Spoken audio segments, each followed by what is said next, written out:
नमस्कार विद्यार्थियों। आज की इस छोटी सी चर्चा में हम एक बिंदु के बारे में बात कर रहे हैं। वो है आर। आप सभी इससे भली भांति अच्छी तरीके से परिचित होंगे। इसको हम कहते हैं गैस कांस्टेंट या यूनिवर्सल गैस कांस्टेंट।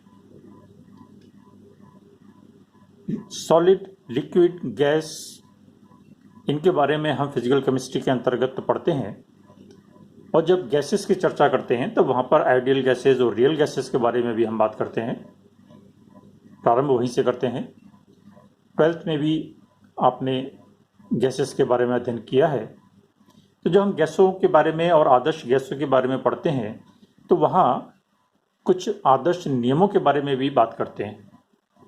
बॉयल का नियम, चार्ल्स का नियम, अवोगाद्रो का नियम, मोल्स के बारे में बात करते हैं।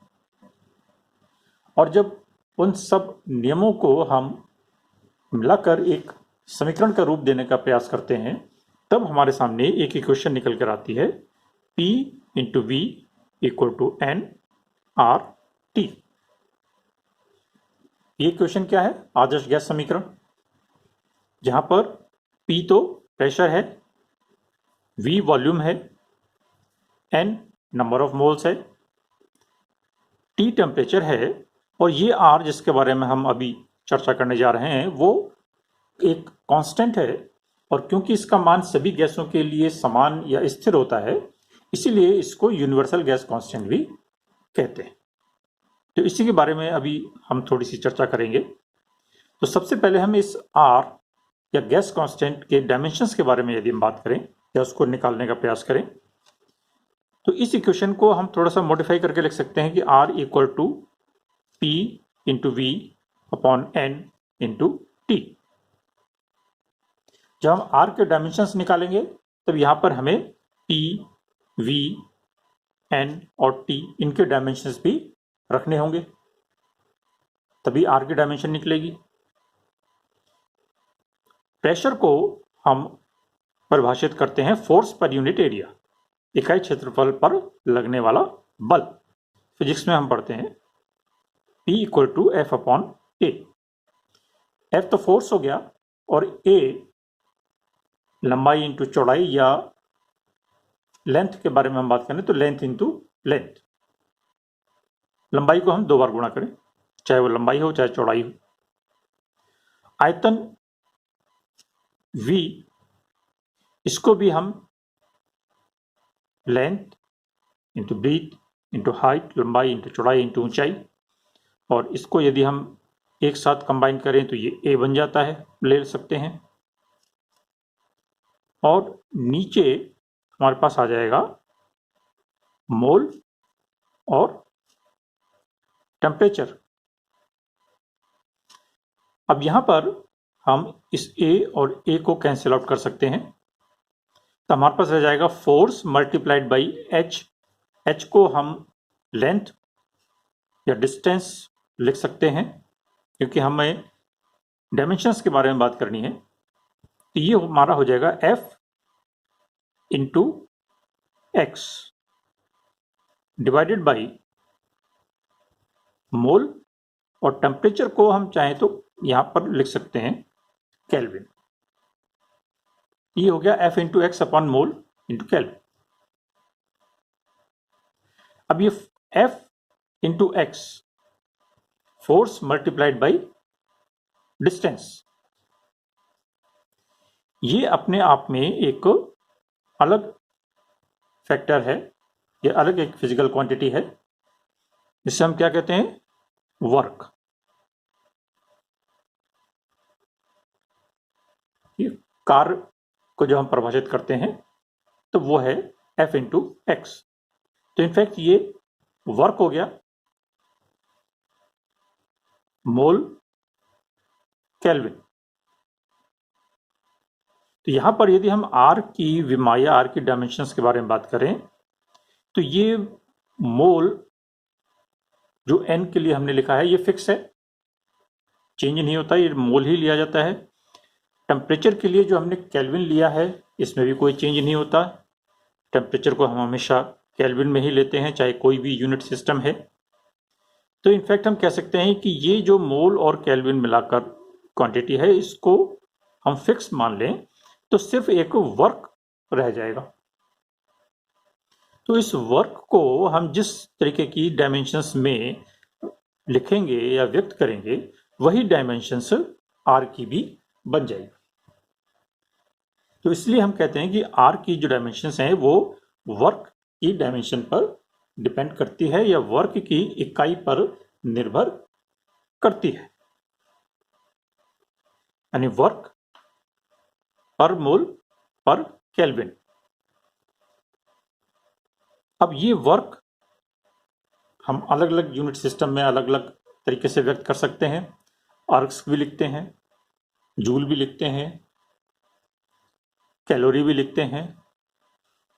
तो जिस तरीके की यहाँ पर वर्क की डायमेंशन हम लिखेंगे, वही डायमेंशन उसी तरीके से आर भी चेंज हो जाएगी। अब जब भी हम फिजिकल केमिस्ट्री में एक सबसे महत्वपूर्ण जो बिंदु है कि हम जब भी कोई फिजिकल क्वांटिटीज का निर्धारण करते हैं एक्सपेरिमेंट के द्वारा, फिजिकल क्वांटिटी चाहे लंबाई है, चौड़ाई है, वेट है या कोई और फिजिकल क्वांटिटी है, इनका जब हम निर्धारण करते हैं और उसका जो रिजल्ट आता है उसको हम दो पार्ट्स में लिखा हुआ मानते हैं। अब जैसे लेंथ है, ये लेंथ एक फिजिकल क्वांटिटी है जिसको हम मीटर में भी लिख सकते हैं, सेंटीमीटर में भी लिख सकते हैं, डेसीमीटर में भी लिख सकते हैं, ज़्यादा बड़ी हो तो किलोमीटर में लिख सकते हैं। तो ये सब उसकी अलग अलग इकाइयां हैं। फिजिकल क्वांटिटी है लेंथ, लेकिन उस लेंथ को व्यक्त करने के लिए अलग अलग तरीके की इकाइयां हैं। अब हाइट हम व्यक्त करते हैं तो फीट में भी डिपेंड कर में लिख सकते हैं, इंचेस में भी बताते हैं, सेंटीमीटर में भी बताते हैं। अब यहां पर अगर मान लीजिए 2 मीटर है तो सेंटीमीटर में अगर लिखेंगे तो वो कितना हो जाएगा, 200 सेंटीमीटर। डेसीमीटर में अगर लिखेंगे तो कितना हो जाएगा, 20 डेसीमीटर। किलोमीटर में अगर लिखेंगे तो इसको हम 1000 से भाग दे देंगे। तो यहां पर यदि हम मीटर लेते हैं तब 2 लिखेंगे, सेंटीमीटर लेते हैं तो 200 लिखेंगे, डेसीमीटर लेते हैं तो 20 लिखेंगे। तो किसी भी फिजिकल क्वांटिटी के रिजल्ट को जब हम लिखते हैं तब उसके 2 पार्ट्स होते हैं, एक उसका संख्यात्मक मान और एक उसकी इकाई।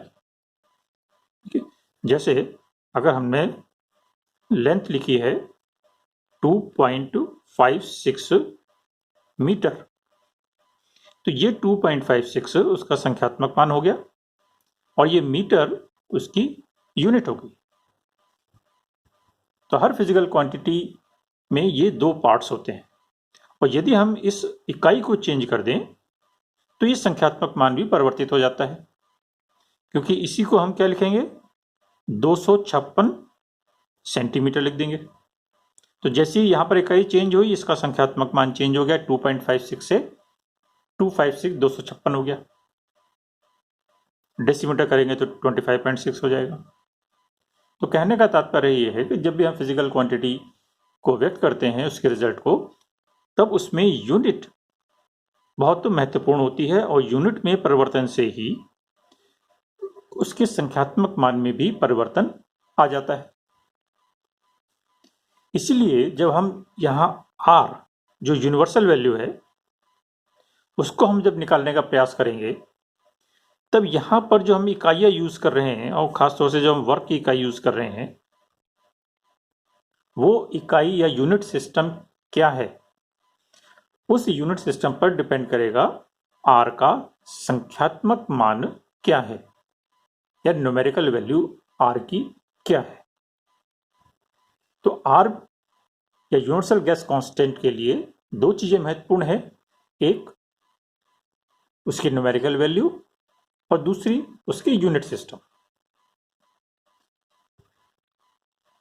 जब भी हम आर की वैल्यू लिखेंगे या बताएंगे तो उसके साथ उसका यूनिट भी आवश्यक रूप से बताएंगे, क्योंकि यूनिट सिस्टम चेंज होते ही आर का संख्यात्मक मान भी चेंज हो जाएगा। अगर हमें अपना वेट बताना है तो सिर्फ 56 नहीं बताएंगे, 56 के आगे किलोग्राम भी बताएंगे। उसी तरीके से जब हम आर का संख्यात्मक मान लिखेंगे या बताएंगे तो न्यूमेरिकल वैल्यू के साथ साथ उसकी इकाई भी बताएंगे। तो इसलिए इस आर की जब हम संख्यात्मक मान की गणना करेंगे तब उसके यूनिट सिस्टम को हमें ध्यान में रखना पड़ेगा। अलग अलग यूनिट सिस्टम में आर की अलग अलग वैल्यूज होती है। तो अगले वीडियो में हम निकालेंगे आर के अलग अलग यूनिट सिस्टम में संख्यात्मक मान क्या होते हैं।